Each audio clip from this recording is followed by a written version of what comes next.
지금부터 내가 해주는 얘기 들어주겠니? 오늘 하나님께서 주시는 은혜의 말씀 보시겠습니다. 구약성경 욥기 10장 1절부터 2절 말씀이 되겠습니다. 욥기서 10장 1절에서 2절 말씀.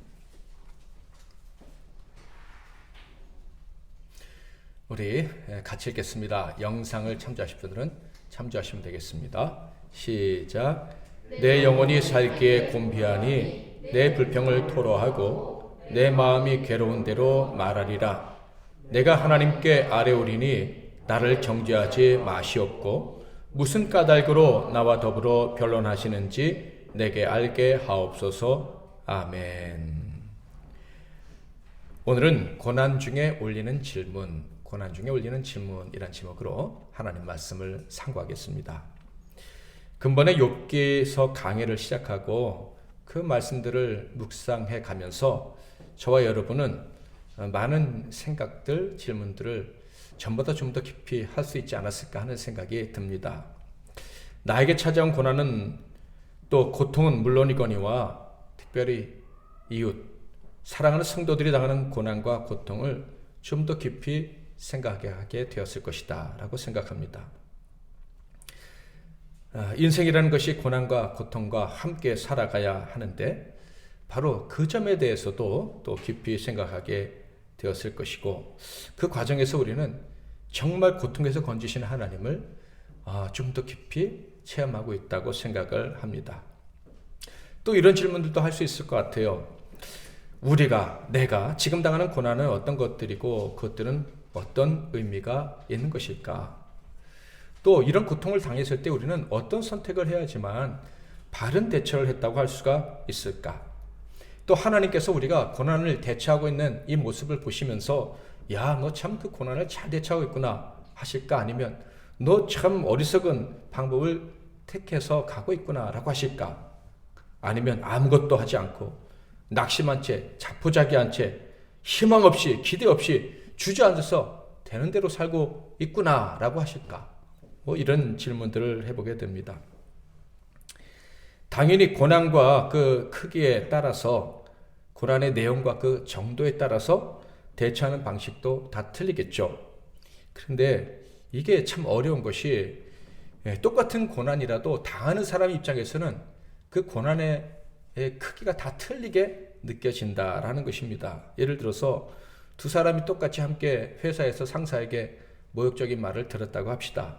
어떤 사람은요, 잠도 자지 못하고 밥도 먹지 못할 정도로 고통스러운데 그런데 다른 사람은 그 말을 그냥 무시해버리고 그냥 자기 길을 당당히 걸어가기도 합니다.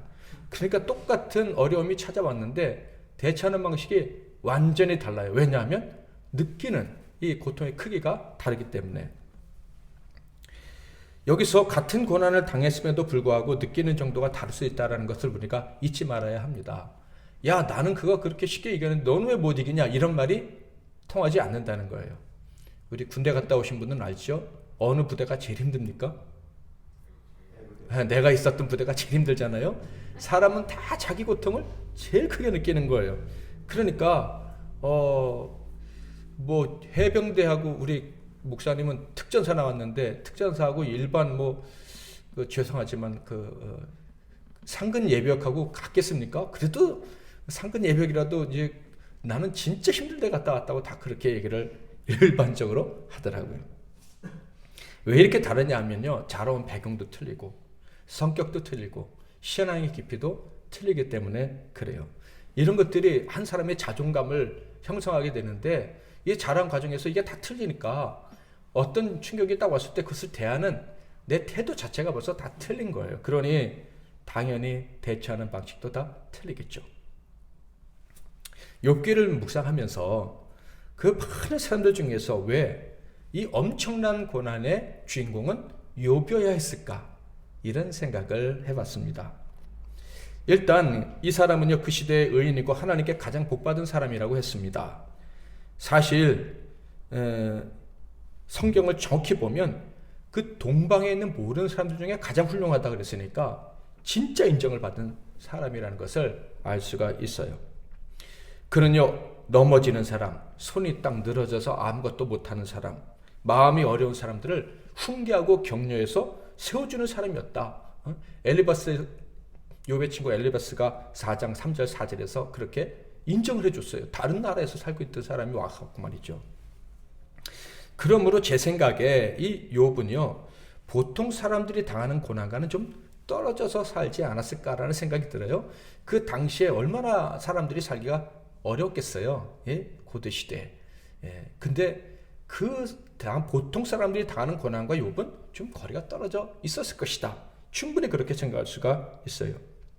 그런데 저는 바로 이 점 때문에 욥이 고난을 받은 것 아닐까, 대상자로 선정된 것 아닐까 하는 생각을 해봤습니다. 왜냐하면 고난이 찾아왔을 때 누구보다 충격이 클 가능성이 높기 때문에. 어떤 사람은 맨날 당하는 고난이니까 이 정도는 뭐 견딜 수 있어 라고 말할지 모르겠지만, 욥은 고난에서 너무 떨어져 있었기 때문에 이 고난이 찾아왔을 때 그 충격이 말도 못하게 클 가능성이 높았을 것이다. 그래서 하나님이 욥을 이 고난의 이야기에 대한 이야기를 쓰실 때 주인공으로 삼지 않으셨나라는 생각을 해봤어요. 정말로 욥은요, 이런 무서운 어려움, 재난과는 떨어져 있었을 뿐만 아니라 나는 떨어져 있다고 자신하며 살았던 사람이었을 것 같습니다. 남들이 충분히 인정해 줬을 것 같아요. 저 사람은 재앙과 재난과 상관없는 사람이야. 왜냐하면 그는 진리를 알고 있었고, 심지어 그 진리에 순종할 수 있는 영적인 힘이 있었습니다. 그래서 하나님이 그에게 많은 복을 주셨어요. 사람들도 알고 자기도 알아요. 하나님을 경외하는 것이, 그래서 하나님 말씀에 순종하며 죄에서 멀리하는 것이 복의 비결인데, 내가 그렇게 살고 있으니 이렇게 복을 받는구나, 나도 알고 사람들도 다 알았다는 거예요. 그래서 그는요, 하나님의 은혜, 하나님이 주시는 복으로 말미암아 모든 것을 누리고 안전하게 평화롭게 살았고, 그것이 기쁨이고 또 자랑이기도 했어요. 제 생각에는 아무리 못해도 20년 이상은 고난과 멀리 떨어져서 살지 않았을까. 자식이 10명인데 1년에 한 명씩 낳기는 힘들었을 것이고, 한 20년 정도에 걸쳐서 낳고 그 다음에 다 자랄 때까지 출가시켰으니까 아무리 못해도 20년에서 40년 동안은 그렇게 그 고난과 멀리 떨어져서 살지 않았을까라는 생각을 해봅니다. 성경에 보면 하나님이 사탄에게 그를 자랑하셨다라고 했는데, 도대체 사람이 얼마나 오랫동안 하나님을 기쁘시게 해드려야 이 정도 인정을 받을 수 있을까요? 얼마나 오랫동안 그 깨끗한 마음을 유지해야 하나님이 사탄에게 자랑할 정도가 될 수 있을까요? 하나님은요, 당장 천국에 데려가고 싶으셨을 것 같아요. 욥을 보면 에녹이나 엘리야처럼 죽음을 보지 않고 하늘로 데려가서 천국에서 영원히 살고 싶은 사람이 바로 욥이 아니었을까라는 생각이 듭니다. 그런데 바로 역설적이지만 욥이 이런 사람이었기 때문에 하나님이 그 무서운 고난을 허락하신 게 아닐까라는 생각을 저는 한 것이에요. 욥은요, 고난을 겪기 시작한 순간 그 누구보다 생소한 상황에 떨어진 사람이었을 것입니다. 어떤 사람은 예전에 당했던 고난과 비슷해 라고 말할지 모르지만, 욥은 고난에 떨어진 순간 전혀 상상하지도 못했던 상황에 뚝 떨어졌다는 그런 느낌을 아주 강력하게 받았을 거예요. 상담학에서는요, 사람이 당하는 고통 중에 가장 큰 고통은 배우자를 잃어버리는 것이다. 그래서 한 6개월 정도는 정신병 증세가 나타나니까 옆에서 잘 도와줘야 된다 그래요. 이와 같은 고통과 크기가 비슷한 것이 문화인류학이라는 학문에서는 문화 충격이다라고 이야기를 합니다. 한 번도 경험해보지 못한 나라에, 한 번도 경험해보지 못한 사람들과 언어가 있는 곳에 혼자 뚝 떨어졌을 때 당하는 충격이 바로 이 문화 충격인데, 이것이 정말로 심각한 충격이다라고 이야기를 합니다. 복음을 전하기 위해서 선교사님들이 타국에 아무도 없는데 혼자 뚝 떨어질 때, 그때 문화 충격이 대단한 거예요. 물론 오늘날은 한국 사람도 있고 한국일 수도 있으니까 최초의 선교사들이 당하는 충격에 비해서는 훨씬 덜하겠지만, 그래도 그 충격이라는 게 꽤 커요. 한국에서 목사들이 어떤 목회지에 이렇게 부임해서 딱 하면 완전히 다른 문화예요. 다른 세계예요, 거기도. 그래서 이제 문화 충격을 겪게 되는 것입니다. 자, 이런 관점에서 욥의 고통의 크기를 한번 상상을 해본다면, 그는 세상에서 가장 큰 고통을 당한 사람이라고 해도 절대 틀린 말이 아닐 것 같습니다. 일단 그는요, 10명의 자녀를 하루아침에 잃었습니다. 배우자를 잃는 것만큼, 아니 어쩌면 배우자를 잃는 것보다 더 큰 고통이 자녀를 잃어버리는 게 아닐까라는 생각이 드는데, 그것도 하루아침에 다 잃었어요. 자녀를 잃었을 뿐만 아니라 친구들도 다 잃었어요. 종들도 다 떠나고 죽었어요. 그리고 자기 아내도 욥을 저주하며 갔어요. 집을 나갔는지 어땠는지 모르지만 마음으로부터 욥으로부터 떨어져 버렸어요. 또한 먼 데서 온 세 친구, 그 친구들밖에 없다고 생각했는데 그 친구들도 사실은 친구가 아니었어요. 거기다 건강까지 다 잃어버렸습니다. 특별히 이 친구들은요, 욥이 끝까지 붙잡고 있는 게 하나 있었어요. 다 잃어버려도. 그건 뭐냐면 하나님 앞에서의 순전이에요. 내가 하나님 앞에서 경건함을 잃어버리지 않겠다. 하나님을 경외하는 삶은 절대 포기할 수 없어. 그랬는데 욥의 친구들은 그것도 부정했어요. 너 그거 가짜야. 네 죄 때문에 지금 벌을 받고 있는데 네가 의롭다고, 네가 경건하다고 어떻게 주장할 수 있어. 그러니까 욥은요, 정말 갑자기 한 번도 경험하기는커녕 상상도 못했고 근처도 가보지 못했던 그 고난에 혼자 그냥 갑자기 툭 떨어진 거예요.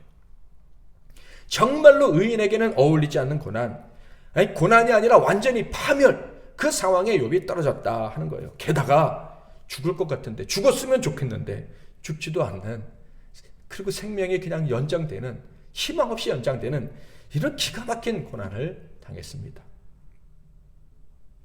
욥은요, 세상에서 당할 수 있는 최고의 고난을 당한 거예요. 그러므로 욥은 질문할 수밖에 없었어요. 처음에는 너무 정신이 없어서 그냥 말도 못하고 그냥 몸만 북북 끓고 있었는데, 친구들이 열흘 동안 아무 말도 없이 옆에 앉아 있다가 그냥 가슴을 후벼 파는 이야기를 하니까 욥도 어쩔 수 없이 이제 얘기를 시작하는 거예요.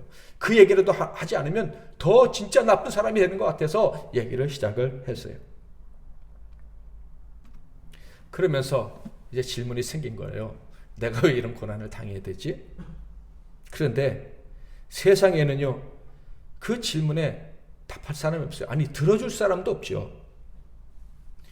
객관적으로 봤을 때도 욥이 질문을 할 사람이 없어요. 당시 세상에는, 적어도 욥의 주변에는 욥처럼 하나님을 사랑한 사람도 없었고, 욥처럼 죄를 미워하며 의롭게 살려고 발버둥치는 사람들도 없었습니다. 게다가 욥처럼 기막힌 지독히도 치명적인, 그리고 갑작스러운 고난을 당한 사람도 없어요. 그런 경험을 한 사람이 없어요. 또 나아가 하나님 앞에서의 겸손의 수준이 욥에게까지 다다를 만한 사람이 주변에 없었어요. 그러니 욥이 도대체 누구한테 질문을 하겠습니까? 아무에게도 질문할 수가 없었어요. 당연히 욥의 질문은 하나님을 향할 수밖에 없었던 거예요. 사실 욥처럼 특별히 의롭고 특별한 고난을 당한 것이 아니더라도 사람이요, 참 견디기 힘든 고난을 당하면 사람은 별로 도움이 되지 않습니다. 내가 당하는 이 고난의 무게와 같은 느낌을 갖고 나를 대해줄 사람을 만나기가 쉽지 않기 때문이에요. 왜냐하면 사람은요, 잘 타인의 고통을 이해하는데 본질적으로 무능해요. 왜냐하면 본질적으로 자기중심적이니까, 이기적이니까. 욥의 세 친구들마저도 욥을 자기 관점으로 보는 거예요. 그러니 사실 사람을 의지해서 어려움을 이겨낸다는 거 절대 쉽지 않은 거예요. 제가 3명의 자녀를 키우는데 이 아이들이 사춘기가 돼요. 고통하는 시기가 온 거죠. 저도 다 겪은, 여러분도 다 겪은 고통하는 시기가 와요. 그런데 그때 어떤 느낌이 든 줄 아세요? 얘는 내 자식이 아닌 것 같아. 내가 알던 내 딸이, 내 아들이 아니야, 이런 생각이 드는 거예요.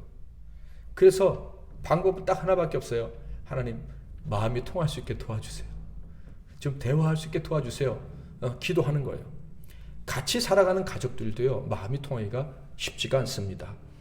정말 고난의 때에는요, 당연히 더더욱 힘들어요. 게다가 이웃이라면 어떻겠습니까? 내 마음을 이해해 주기가 더욱더 어렵겠죠. 욥이 자신의 마음을 토로했을 때 어떻게 됐어요? 약점이 됐습니다. 친구들에게 그 말한 것 때문에 판단받고 책망을 받았어요. 그래서 우리가 정말 사람 가운데 위로자, 도움자를 찾고 이야기를 할 때는 정말 조심을 해야 돼요.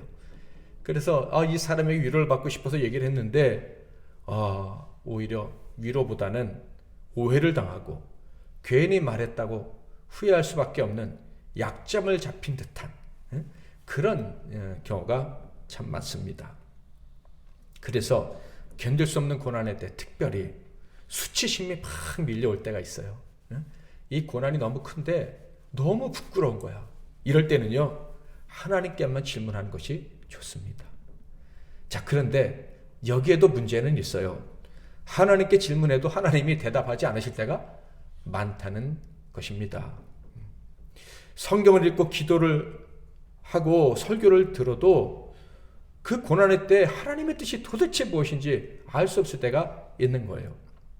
욥에게는요, 더 큰 문제도 있었어요. 그것은 하나님이 대답을 하지 않으시는 것도 문제지만 욥이 알고 있는 하나님에 대한 지식이 이게 문제였어요. 하나님이 어떤 분이냐면 절대 의로우신 분인 거예요. 절대 실수가 없으신 분이에요.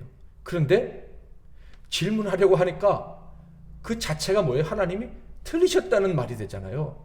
하나님 왜 나를 이렇게 대하십니까? 라고 말하는 순간 하나님이 의롭지 않으시는 분이 되는 거예요. 그러니까 이 하나님께 질문한다는 것 자체가 하나님께 대항하는 것처럼 느껴지는 거예요. 정말 있어서는 안 되는 감정이 자기에게 찾아온 게 느껴지니까 욥이 아주 고통스러웠다 하는 거예요.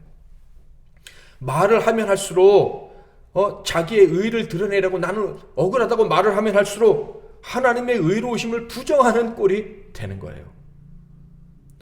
결국은 욥은 이런 생각까지 하는 거예요.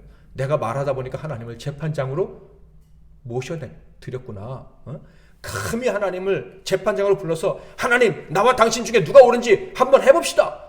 이렇게까지 상황이 만들어지고 말았다는 것을 욥이 느낀 거예요. 그러니까 하나님만이 내 질문에 대답하실 수 있는 분은 맞는데 하나님께 질문하면 그게 죄악처럼 느껴진다는 것. 이것이 욥에게는 참으로 힘든 문제였습니다. 그런데 고통이 심해지니까 이성적으로 생각이 안 드는 거예요. 아, 하나님은 의로우시니까 반드시 좋은 일을 하셔. 그러니까 내가 지금 이 어렵더라도 분명히 하나님은 옳은 뜻 가운데 분명히 맞는 생각을 가지고 선하신 뜻으로 행하시는 거야. 그러므로 나는 하나님만 의지해야 돼. 절대 입으로 하나님을 잘못했다고 말하면 안 돼. 라는 이 생각이 고통이 심해지니까 자꾸 쓱 빠져나가는 거예요. 게다가 죽음이 가까이 왔음이 느껴지자 우리 시체말로 악이 받쳤다 그러잖아요. 악이 받쳤다. 선한 사람인 줄 알았는데 너무 궁지에 몰리면 이게 뭐가 없었던 그 악이 확 튀어나올 때가 있는데 욥이 그랬던 것 같아요. 그래서 죽더라도 내일 죽더라도 오늘 죽더라도 도대체 내가 무슨 잘못이 있기에 하나님께 이런 대우를 받아야 되는지 답을 듣고 죽고 싶다라는 생각이 팍 끌어올랐던 거예요. 그래서 감히 하나님께 따지는 말, 하나님과 자기 사이에서 시시비비를 가리려는 그런 시도를 하게 된 것입니다. 하나님께 질문을 시작한 거예요. 그 질문하는 것이 앞서 말한 것처럼 하나님과 논쟁을 하자는 것이었는데 그 시작이 이랬습니다. 1절, 2절 같이 한번 읽겠습니다. 시작.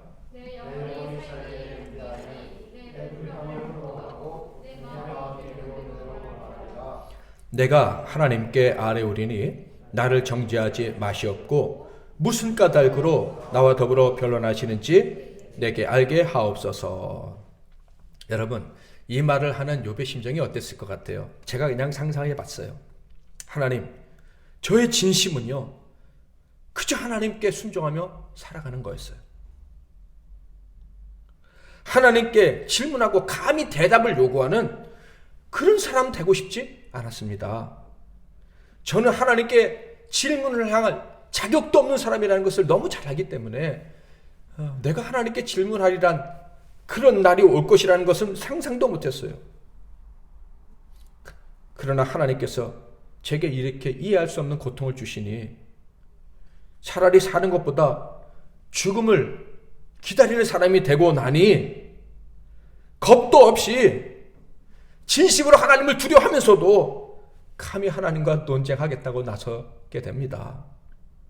저는 정말 이런 망령된 자가 아니라고 생각했는데 극심한 고난이 저를 이렇게 하나님 앞에 무례한 자로 만들어서 너무 저 고통스럽습니다. 이렇게 생각하면서 말하는 것 같아요. 그러면서 말합니다. 제가 하나님께 질문할 테니까 저 정죄하지 마세요.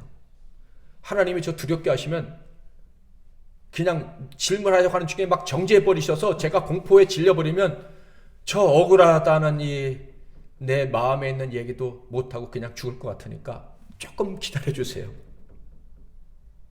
그리고 질문을 하게 되는데 그 질문하게 하는 요지는 말씀드린 것처럼 내가 왜 이런 고통을 당해야 되는지 알려달라는 거였어요. 그는 하나님과 재판정에 서야 된다는 이 부담감을 느끼면서도 공포를 느끼면서도 죄책감을 느끼면서도 질문하는데 그 질문은 세 가지였어요. 3절부터 6절에 이렇게 나와 있는데 그 질문의 핵심은 말씀드린 것처럼 왜 저를 이렇게 다루십니까? 왜 저를 이렇게 다루십니까? 였어요. 당연히 우리가 고난을 당할 때 하나님께 올릴 법한 그런 질문이죠. 그러나 욥은 아주 하나님 앞에서 겸손한 사람이었기 때문에 이 질문을 하기까지 엄청나게 많은 시간이 걸렸습니다. 절대로 하나님께 이런 질문을 하면 안 돼 라고 생각하는 사람이었기 때문에 정말 그 많은 고통을 당하고 또 친구들에게 모욕을 당하고 견디다가 어쩔 수 없이 이런 질문을 하게 된 거예요. 하나님은 나를 이렇게 다루시면 안 된다라는 생각 자체가 부당한 것이라고 생각했던 사람이었기에 견디다가 결국 육신의 고통, 영적인 고통, 한계에 도달하자 우리가 쉽게 했던 것처럼 하나님께 질문을 한 거예요. 왜 저를 이렇게 다루십니까? 여러분 좀 이상하게 들릴지 모르시겠지만 저는 이런 욥의 모습에 좀 위로를 얻었습니다. 야, 참으로 하나님이 자랑할 만한 성도도 억울할 때가 있구나. 그리고 하나님이 그렇게 억울한 상황에 자기를 던지실 때 하나님이 저를 이렇게 대하시는 건 부당합니다 라고 말을 해도 하나님이 벌을 내리시지는 않으시는구나. 이런 사실 때문에 위로를 얻고 우리 성도들도 위로를 얻었으면 좋겠다라고 생각을 합니다. 여러분도요, 이해되지 않는 상황에 떨어진다면 질문하세요. 하나님, 제가 왜 이런 일을 당해야 돼요? 저에게 왜 이런 어려움을 주십니까? 하나님께 질문하셔도 됩니다. 자, 첫 번째 질문은 3절인데 저를 이렇게 다루시는 것이 하나님께 어떤 유익이 있습니까? 하나님은 선하신 분인데 선하신 하나님께 도대체 무슨 유익이 있기에 저를 이렇게 다루십니까? 라는 거였어요. 3절 같이 읽어보겠습니다. 시작. 주께서 주의 손으로 지으신 것을 학대하시며 멸시하시고 악인의 꾀에 빛을 비추시기를 선히 여기시나이까. 아멘. 욥의 첫 번째 질문에는요, 전제가 있었죠. 커다란 전제. 욥이 하나님을 생각할 때마다 떠올렸던 거예요. 그게 뭐냐면 하나님은 선하신 분이라는 거예요. 욥이 선을 행하길 원했던 이유가 바로 이것입니다. 선하신 하나님의 뜻에 기쁘게 동의가 되었기 때문이에요. 하나님은 선하시고 언제나 선만을 행하시고 인간에게 선을 행하시니 나도 선을 행해야겠다라는 생각에 선을 행하고 악을 멀리하려고 최선을 다했던 거예요. 그런데 지금 자신의 상황을 보면 선이에요, 악이에요? 선이 아닌 거예요. 자식들을 잃고 친구 아내들에게 배신을 당하고 멸시를 받는 것이 선입니까? 하나님을 위해서 열심히 살았는데 이런 비극을 당한다는 게 선입니까? 선이 아니에요. 게다가 자기는 온 세상 사람들이 볼 때 저건 저주받을 때만 걸리는 병이야 라는 무서운 병까지 얻었습니다. 선입니까? 선이 아니에요. 맞아요. 욥의 생각이 맞습니다. 이건 절대 선이 아니에요. 선은요, 하나님이 기뻐하시는 것이어야 돼요. 신명기 5장 10절 시작. 나를 사랑하고 내 계명을 지키는 자에게는 천대까지 은혜를 베푸시니라. 욥은 이것이 하나님이 생각하시는 선이라고 했어요. 하나님 말씀대로 살려고 애쓰는 자에게, 하나님 뜻대로 살려는 자에게 복을 주시는 것이, 은혜를 주시는 것이 선이다 그랬어요. 그런데 자기에겐 저주가 왔으니 선이 아닌 거예요. 도대체 나에게 악을 행하시는 것이 선하신 하나님께 무슨 이익이 있길래 나에게 이런 선이 아닌 일을 행하시는가? 이것이 욥의 질문의 핵심이었습니다. 첫 번째 질문에. 한번 질문해 볼게요. 여러분이 고난과 고통을 당하고 있다면, 분명히 그런 부분이 있다면 그것은 선일까요? 선이 아닐까요?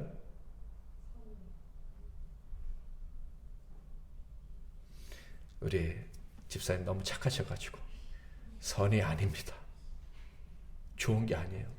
왜 하나님의 자녀들이 고통당해야 돼요? 고통당하면서 이것도 선이다, 나는 그렇게 말하고 싶지 않아요. 욥도 그랬어요. 이건 선이 아닌데, 오랜 시간 동안 마음 졸이며 살고 부끄러움을 느끼며 살고 고통당하며 살고 자유를 느끼지 못하고 사는 게 무슨 선입니까? 너무 가난한 것도, 너무 외로운 것도, 너무 연약한 것도 선이 아니에요. 그것들은 결코 하나님이 좋아하시는 일이 아니니까. 고쳐져야 되는 거예요. 고쳐지지 않으면 선이 아니에요. 여러분에게 있는 그 고난들이 다 고쳐지기를 바랍니다. 여러분의 삶에 정말 선이 가득하기를 바라요. 자, 그러니 욥이 질문할 수밖에 없죠. 욥은요, 평생 하나님 말씀하신 선에 대해서 절대적으로 동의했어요. 그래서 선하게 살려고 최선을 다했어요. 그런데 왜 나에게 이런 일이? 왜 선이 아닌 일이? 그러니까 질문할 수밖에 없는 거예요. 하나님께서 제게 내리신 재앙으로 고통당하는 이것이 선입니까? 하나님께서는 의롭게 살아온 의롭게 살려고 발버둥 쳐왔던 저에게 이런 비극적 일을 허락하셨는데 이게 선입니까? 저에게는 이렇게 고통스러운 일을 허락하시고 악인들에게는 빛을 비추시는데, 악인들의 일은 형통하게 하시는데 이게 선입니까? 도대체 저의 고난과 고통이 선하신 하나님께 무슨 유익이 되길래 이런 일을 행하십니까? 저는 알 수 없습니다. 맞는 질문이죠. 이 질문을 성경에 많은 사람들이 고민했던 그 가운데 냈던 질문이에요. 시편에도 이런 질문이 있잖아요. 시편 73편 1절에서 3절. 하나님이 참으로 이스라엘 중 마음이 정결한 자에게 선을 행하시나 나는 거의 넘어질 뻔하였고 나의 걸음이 미끄러질 뻔하였으니 이는 내가 악인의 형통을 보고 오만한 자를 질투하였음이로다.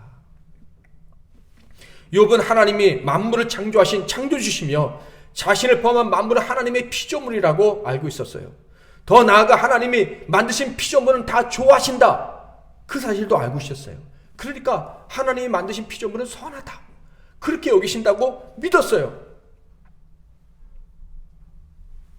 당연히 피조물이 아름다움을 드러내고 형통하고 행복하게 사는 것, 이것이 하나님이 기뻐하시는 선이다 확신하고 있었어요. 그런데 지금 내가 당하는 고통을 보니까 하나님이 기뻐하시는 피조물을 멸하시는구나. 8절 9절. 주의 손이 나를 빚으셨으며 만드셨는데 이제 나를 멸하시나이까. 기억하옵소서. 주께서 내 몸 지으시기를 흙을 뭉치듯 하셨거늘 다시 나를 티끌로 돌려보내려 하시나이까. 하나님이 나를 만드시고 기뻐하셨는데 나를 없애버리시려고 하신다는 거예요. 그렇다면 하나님이 피조물을 지으신 그 일, 나를 만드시고 기뻐하셨던 그 선한 일이 아니었다고 인정하시는 꼴이 되는 것입니다. 왜 그런 일을 하십니까? 욥은 정말 이런 일이 이해가 되지 않았어요. 하나님이 만드시고 기뻐하셨던 그 선한 일을 이제는 기뻐하시지 않는다는 게 이해가 되지 않았어요. 그런데 주변을 살펴보니까 여전히 선한 일은 계속되고 있어요. 즉 하나님이 만드신 선한 창조 원리가 계속 작동하고 있다, 이 말입니다. 10절, 11절, 12절 같이 한번 읽어보겠습니다. 시작.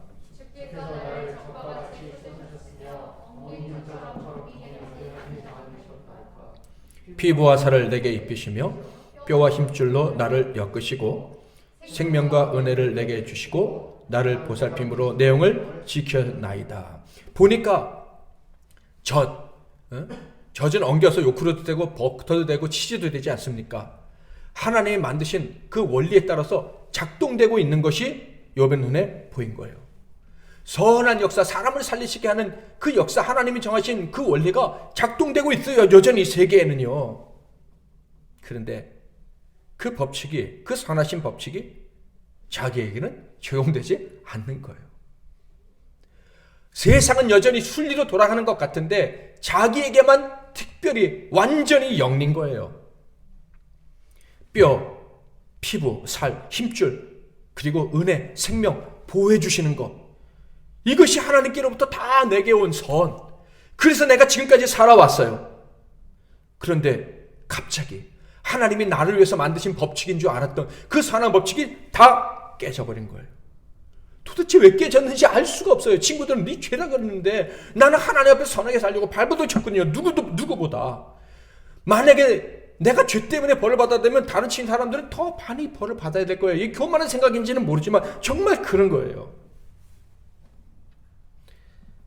세상엔 여전히 하나님의 선하신 원리가 작동하는 것 같은데 나에게만 정말 이상한 원리가 작동이 되니까 욥이 너무 답답하고 도대체 이유를 알 수 없어서 견딜 수가 없었던 거예요. 그리고 나서 이제 두 번째 질문을 하는데 혹시 하나님이 저를 이렇게 다루시는 것은 하나님의 안목이 사람의 안목과 같기 때문에 그런 것 아닙니까? 라는 질문을 해요. 첫 번째 질문만으로 속이 풀리지 않은 것 같아요. 그래서 하나님 입장에서는 정말 모욕적일 수 있는 어떻게 보면 참 망령되다고도 볼 수 있는 질문을 합니다. 4절 같이 한번 읽어보겠습니다. 시작.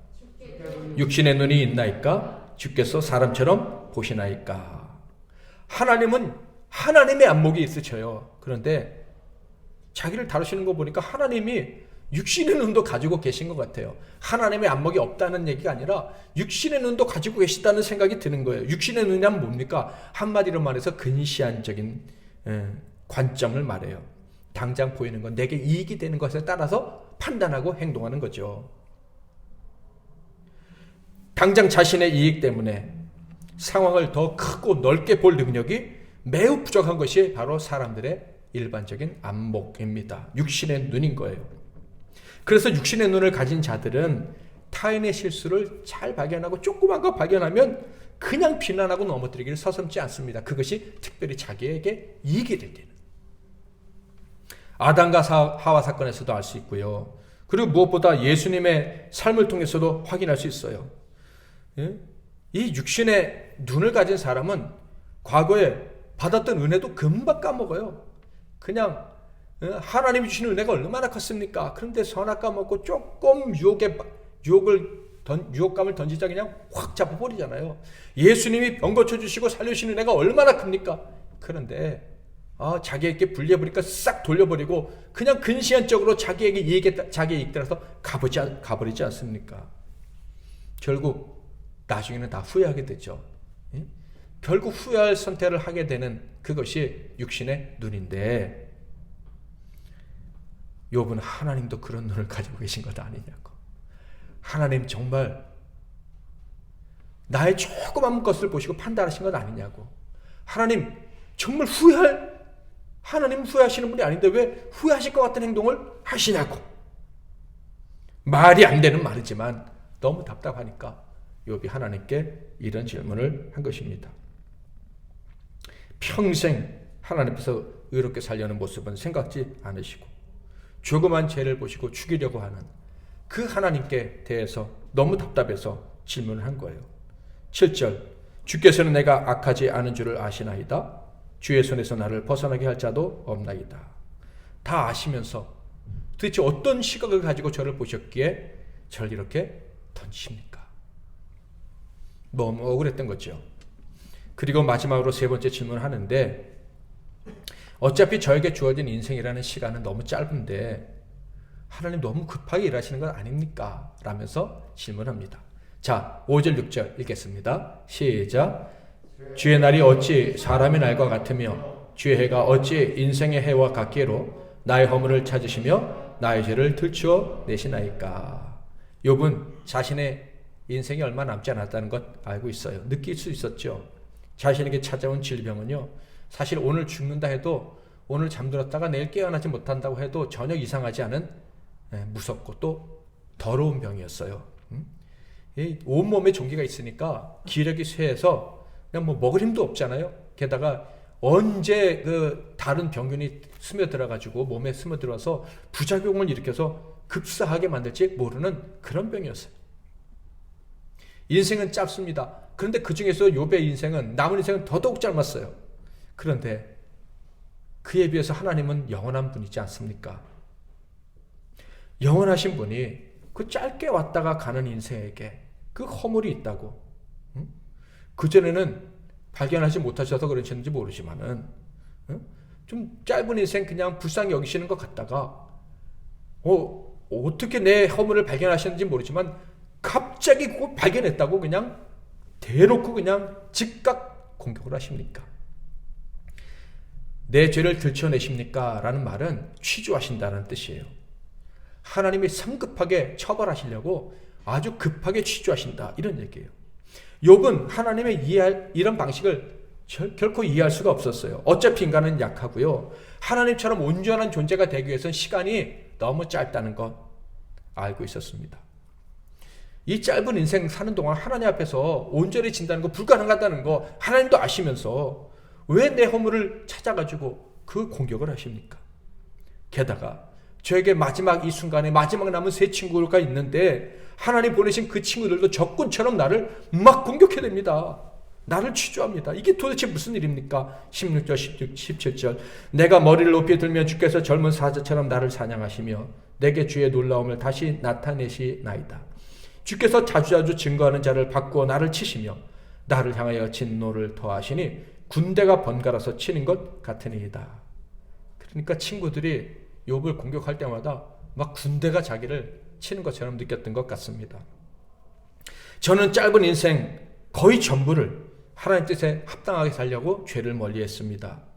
그런데 도대체 나의 허물이 무엇이기에 이렇게 기다렸다는 듯이, 내가 드디어 찾았다는 듯이 공격하십니까? 라면서 절규했어요. 그런데 욥은요, 이렇게 절규하듯이 자포자기하는 심정으로 해서는 안 되는 질문을 목숨 걸고 했는데 돌아온 것이 없었습니다. 더 큰 절망만이 그의 영혼 깊숙한 자리에 파고 들었을 뿐이었다. 13절 14절 그러한데 주께서 이것들을 마음에 품으셨나이다. 이 뜻이 주께 있는 줄을 내가 아나이다. 내가 범죄하면 주께서 나를 죄인으로 인정하시고 내 죄악을 사하지 아니하시나이다. 질문해봤자 하나님이 어차피 나를 죽이기로 작정하시고 넌 죄인이야 이렇게 결정하셨다는 거 내가 안다, 이런 얘기예요. 나아가 수치심이 더해졌어요. 그리고 처년실에 대한 비참한 심정만이 더해졌습니다. 15절 같이 한번 읽겠습니다. 시작.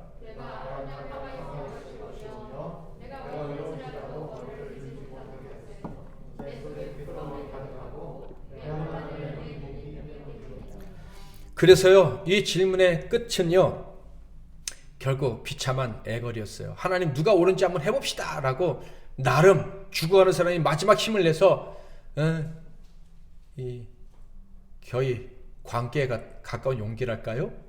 욥의 입장에서는 전혀 내지 말았어야 될 용기를 내서 질문했지만 아무런 답도 얻지 못하고 그냥 하나님께 애걸하고 끝나는 거예요. 20절 21절 내 날은 적지 아니하니까 그런즉 그치시고 나를 버려두사 잠시나마 평안하게 하시되 내가 돌아오지 못할 땅 곧 어둡고 죽음에 그늘진 땅으로 가기 전에 그리 하옵소서. 하나님 더 이상 질문할 힘도 없습니다. 답도 안 주시는데 그냥 죽기 전에 잠시 동안만 평안함을 주시면 안 되겠습니까? 욥의 질문, 하나님께 한번 되돌아본 그래서 시작한 논쟁은요, 욥의 입장에서 볼 때는 아무런 유익도 없이 끝나는 것처럼 보입니다. 자, 그의 운명이 그렇게 끝나는 것일까요? 욥의 질문은 정말 하나님께 외면당해 마땅한 그런 질문이었을까요? 저는요, 이 욥의 이 고난을 묵상하면 묵상할수록 예수님의 모습, 마지막 모습, 그리고 그 마지막에 하신 말씀이 계속 머릿속에서 맴돌았습니다. 자, 마태복음 27장 46절, 마태복음 27장 46절 같이 한번 읽겠습니다. 시작. 제9시쯤에 예수께서 크게 소리질러 이르시되 엘리 엘리 라마 사박다니 하시니 이는 곧 나의 하나님 나의 하나님 어찌하여 나를 버리시니까 하는 뜻이라. 놀랍게도 욥의 질문과 매우 비슷하다라는 생각이 들지 않습니까? 예수님은 하나님께 온전히 순종하시기 위해 인간이 되셨고 그 순종의 절정이 인간의 모든 죄를 대신 지시고 십자가에서 고통 가운데 죽으시는 거예요. 하나님은 예수님께 뭘 원하셨어요? 너는 인간의 대표가 돼서 모든 인간의 죄를 대신 짊어지고 죽어라 라고 하는 거예요. 예수님 아무런 죄도 짓지 않으셨어요. 그런데 마지막 순간에 모든 사람의 죄를 대신해서 죽으신다는 증거를 보이신 거예요. 그 마지막 말씀이 뭡니까? 나의 하나님 어찌하여 나를 버리시나이까? 하나님이 나를 버리시는 이유를 저는 모르겠습니다. 욥이 했단 말. 하나님을 사랑하지만 고난을 당해야 되는 모든 인간이 외치는 그 말을 예수님이 제일 마지막에 외치시고 죽으셨다. 이런 말이에요. 이게 도대체 무슨 뜻이냐? 우리는 압니다. 예수님이 3일 만에 부활하실 것이라는 거. 우리의 모든 질문은 예수님이 부활하셔야지만 해결이 된다는 것을 말씀해 주신 거예요. 다시 말하면 하나님이 살려주셔야 해결이 된다는 거예요. 사랑하는 성도 여러분, 여러분이 당하는 고난의 모든 고난 가운데 있는 질문들은 반드시 답을 얻을 것입니다. 예수님이 부활하셨기 때문에. 자, 그런데 그게 실제적으로 어떻게 내가 다시 살아나야 돼, 회복되어야지 된다는 거예요. 좀 더 말씀을 드릴게요. 욥은 기가 막힌 고난에 절대 해서는 안 된다고 생각했던 말을 하고 말았어요. 그런데 하나님은 그를 벌하지 않으셨습니다. 대신에 그를 회복시키시게 됩니다. 오늘 2장에서는 그를 회복시키지 않으시고 아무런 대답도 안 해주셨지만은 마지막에는요, 어떻게 해요? 내가 입을 가립니다 라고 할 정도로, 더 이상 하나님과 논쟁할 필요가 없습니다 라고 할 정도로 하나님이 회복을 시켜 주십니다. 부활의 능력이 그의 삶에 임하게 하셨다는 거예요. 부활의 능력만이 답임을 이 욥기서를 통해서도 우리에게 알려주고 계신 거예요.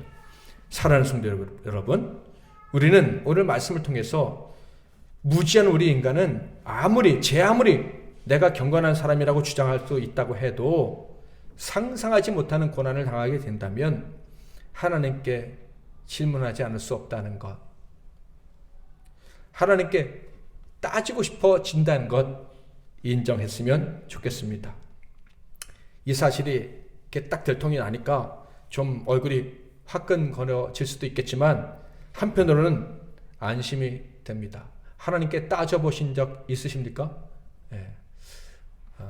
우리 성도님들 너무 착해서 그런 분이 없는 것 같은데, 따지셨던 분들은 안심하셔도 됩니다. 하나님이 따졌다고 징계하지 않으시고 따졌다고 너는 죄인이다 정죄하지 않으십니다. 오히려 고난 중에 하나님께 질문하면 하나님은 우리에게 반드시 대답을 주십니다.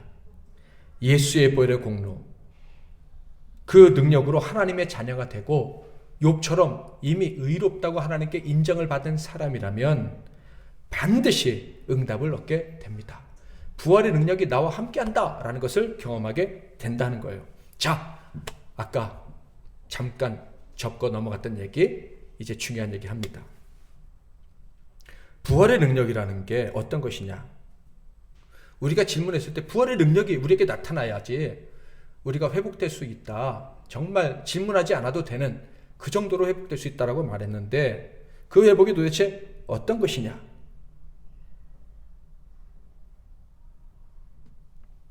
우리 삶에 있는 실제적인 고난이 회복되는 거예요. 내가 너무 견디기 힘들었던 아픔이 치료되는 거예요. 아멘. 가난한 자는 부하게 되고, 우리 아까 집사님 기도하신 것처럼 병든 자는 강건하게 되고 약한 자는 굳세게 되는 그런 실제적인 증거가 우리 삶에 나타나는 것이 부활의 능력입니다. 아멘.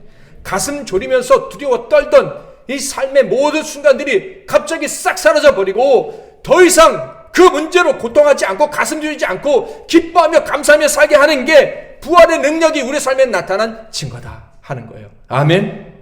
반드시 이런 삶이 이런 날이 우리에게 올 것이고 이런 날이 우리에게 찾아와야 됩니다. 오게 해달라고 기도하는 것이 믿음인 거예요. 그거는 막연한 허황된 꿈을 꾸는 게 아닙니다. 하나님이 반드시 회복시켜 주시기를 믿고 기도하시기를 축복합니다. 2020년에 우리 MBC 나눔교회 성도들은 힘든 선택을 했어요. 나름 안정되고 누릴 것도 우리 교회에 비해서 훨씬 많고, 그리고 오랫동안 섬겨왔던 그 교회를 조건 없이 버리고 하나님을 더 기쁘시게 해드리는 많은 이유가 있지만 그 교회를 섬기고 싶다고 여기 왔어요. 기꺼이 고난을 감수하겠다라는 심정으로 오셨죠. 당연히 저와 가족들 역시도 겪지 않아도 될 고난을 감수했을지도 모른다라는 생각도 해봅니다. 그런데 사실 저는 하나님, 저 왜 이런 고난을 겪어야 돼요? 라는 질문을 한 적이 없는 것 같아요. 왜냐하면 그렇게 고난이라고 생각하지도 않았던 것 같고, 오히려 감사한 마음이 저는 더 컸기 때문인 것 같아요. 그런데 욥기서를 묵상하면서 이런 생각이 들었어요. 나는 좋고 감사하다고 해도 성도들과 가족들은 많이 힘들었을 텐데, 어쩌면 이건 과한 생각인지 모르지만 나 하나 때문에 삶의 모든 패턴이 바뀌고 인간관계들이 변화되는 엄청난 시련을 겪었을 텐데, 그리고 솔직하게 말해서 저도 또 어려운 점이 또 있었는데,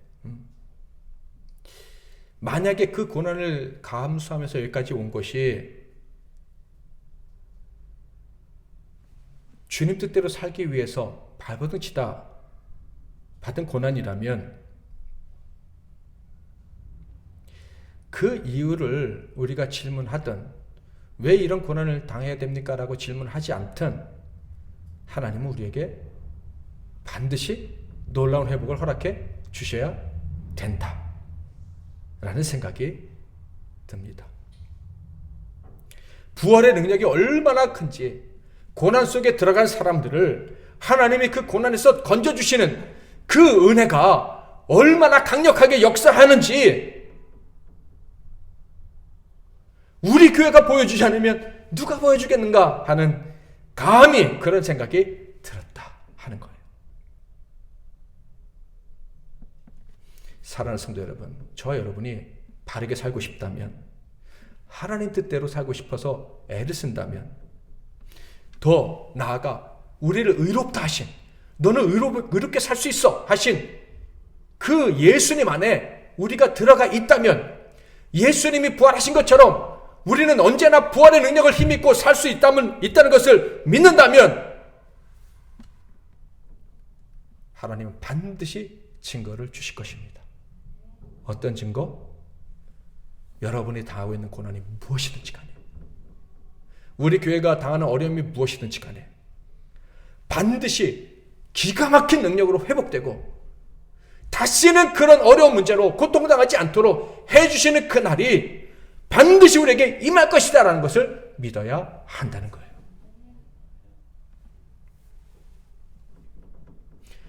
우리가 사는 날 동안 우리가 이해할 수 없는 고난은 계속될 수 있어요. 그러나 해결되지 않는 고난은 절대 없습니다. 우리가 부활의 주인이신 예수님 안에 거한다면 우리의 모든 고난은 반드시 해결될 것입니다. 해결되고 이겨내고, 이야, 저 사람들은 정말 하나님과 함께하는 사람들이구나 하는 것을 세상에 알리면서 우리는 살아가게 될 것입니다. 그런 복을 주시려고 의인을 삼으시고, 그런 복을 주시려고 예수 안에 거하게 하셨다는 사실, 늘 믿고 살아가는 저와 여러분 다 되시기를 주님의 이름으로 축복합니다. 내가 하나님께 아뢰오리니 나를 정죄하지 마시옵고 무슨 까닭으로 나와 더불어 변론하시는지 내게 알게 하옵소서. 아멘. 이제는 우리 주 예수 그리스도의 크신 은혜와 우리 하나님 아버지의 극진하신 사랑하심과 성령님의 위로교통 충만 축복하심이 어리석어서 고난의 때 하나님께 질문할 수밖에 없는 우리들에게 보혈의 능력으로 우리의 삶의 실제적인 구원의 역사하심으로 응답하실 그 하나님께 감사하며 머리 숙인, 기대하며 머리 숙인 이 복된 종들 한 분 한 분 위에와 그들의 가정과 산업과 건강과 미래 위에 이 나라와 이 민족과 세계 열방과 주님께서 피로 값주고 사신 우리 MBC 나눔교회 위에 이제로부터 영원토록 함께 하실지어다. 아멘.